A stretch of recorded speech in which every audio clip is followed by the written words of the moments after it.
27 फरवरी को होगा 5वें चरण का मतदान।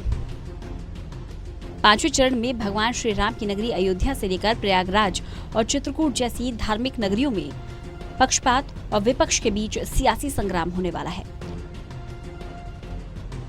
बीजेपी के लिए अपनी कुर्सी को बचाए रखने की चुनौती है, तो वहीं सपा, बसपा और कांग्रेस की सत्ता में वापसी भी कहीं न कहीं इसी चरण में टिकी हुई है। उत्तर प्रदेश विधानसभा चुनाव के लिए 5वें चरण की बारी है, जिसमें अवध और पूर्वांचल में मतदान किया जाएगा। यूपी के 7 चरणों में सबसे ज्यादा सीटें इसी चरण में हैं। 5वें चरण में 12 जिलों की 61 सीटों पर मतदान होना है। 27 फरवरी को वोटिंग होगी, जहां 692 उम्मीदवार अपनी किस्मत आजमा रहे हैं। इन जिलों में 5वें चरण में डाले जाएंगे वोट। श्रावस्ती, बहराइच, बाराबंकी, गोंडा, अयोध्या, अमेठी, सुल्तानपुर, प्रतापगढ़, कौशाम्बी, चित्रकूट, प्रयागराज जिले में वोटिंग होगी। यूपी के 5वें चरण में अयोध्या के साथ साथ गांधी परिवार का गढ़ रहे अमेठी जिले की सीटों पर भी सियासी दलों की परीक्षा होनी है। तो रायबरेली जिले की भी एक सीट पर इसी चरण में मतदान होगा। सुल्तानपुर, अयोध्या, अमेठी, बाराबंकी जैसे अवध के जिले भी हैं, तो पूर्वांचल का तराई बेल्ट, बहराइच, गोंडा और श्रावस्ती जैसे अहम जिले भी हैं।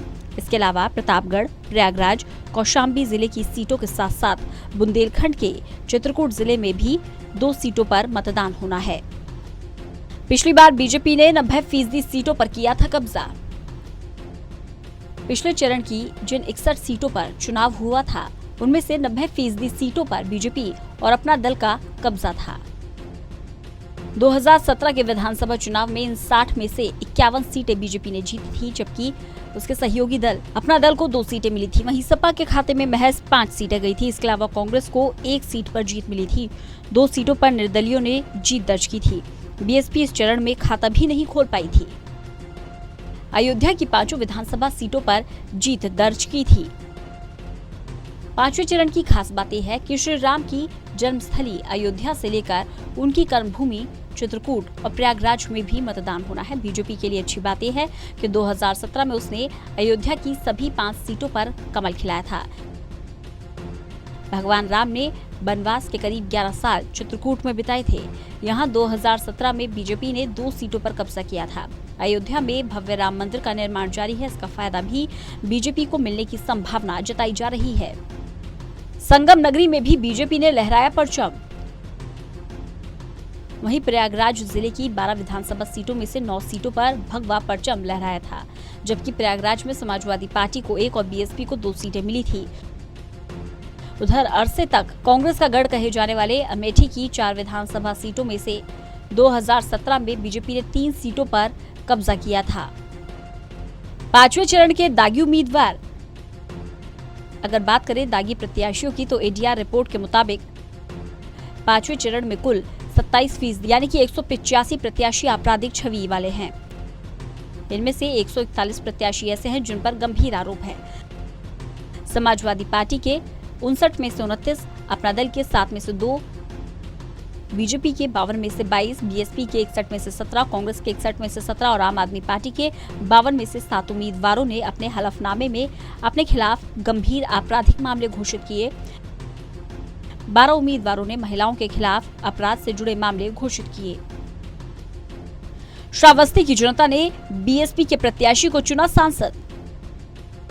श्रावस्ती की धरती से महात्मा बुद्ध ने मानवता को शांति का संदेश दिया, लेकिन चुनावी कोलाहल में मतदाताओं के रुख से चुनाव लड़ रहे प्रत्याशियों के मन में बेचैनी है। यहाँ पर 2 विधानसभा सीटें हैं। 2017 में हुए चुनाव में यहाँ की भिनका सीट बीएसपी और श्रावस्ती सीट बीजेपी के खाते में गई थी। 2019 के लोकसभा चुनाव में भी श्रावस्ती की जनता ने बीएसपी के प्रत्याशी को अपना सांसद चुना था। आसपास के जिलों में चुनावी पंडित जहां मुकाबले को बीजेपी बनाम सपा बता रहे हैं, लेकिन यहां के समीकरण बता रहे हैं कि बीएसपी मजबूती के साथ चुनावी मुकाबले को त्रिकोणीय बना रही है। श्रावस्ती सीट से बीजेपी को महज 445 वोटों के अंतर से मिली थी जीत। 2017 में श्रावस्ती सीट से बीजेपी महज 445 वोटों के अंतर से जीत पाई थी। बीजेपी ने वर्तमान विधायक रामफेरन पांडे को फिर से टिकट दिया। सपा ने मोहम्मद असलम राइनी को मैदान में उतारा। असलम ने पिछली बार बीएसपी के टिकट पर विधायकी जीती थी, लेकिन पार्टी छोड़ने के साथ उन्होंने अपनी सीट भी बदल ली थी। बीएसपी ने नीतू मिश्रा को टिकट दिया। टिकट न मिलने से सपा के बागी मोहम्मद रमजान को कांग्रेस ने प्रत्याशी बनाया। शिक्षा में पिछड़ापन और रोजगार के लिए कोई कारखाना यहाँ नहीं है। यही कारण है कि श्रावस्ती जिले की पहचान श्रमिक जिले के रूप में जानी जाती है। 5वें चक्रव्यूह में अपराधी से नेता बनने को बेताब सफेद पोशों को साधना बड़ी चुनौती है, तो रजवाड़े भी इस जंग में तलवार भांज रहे हैं। अयोध्या के गोसाईगंज में बबलू सिंह और आरती तिवारी में संघर्ष हो चुका है। सुल्तानपुर में भी माफिया सरगना आमने सामने है, तो चित्रकूट के मानिकपुर में दस्यु सम्राट रहे ददुआ का बेटा वीर सिंह पटेल और प्रतापगढ़ के कुंडा से रघुराज प्रताप सिंह उर्फ राजा भैया और अमेठी में डॉक्टर संजय सिंह चुनावी मैदान में हैं। इन दोनों को अपने रजवाड़ों की लाज रखनी है। Special desk, total news.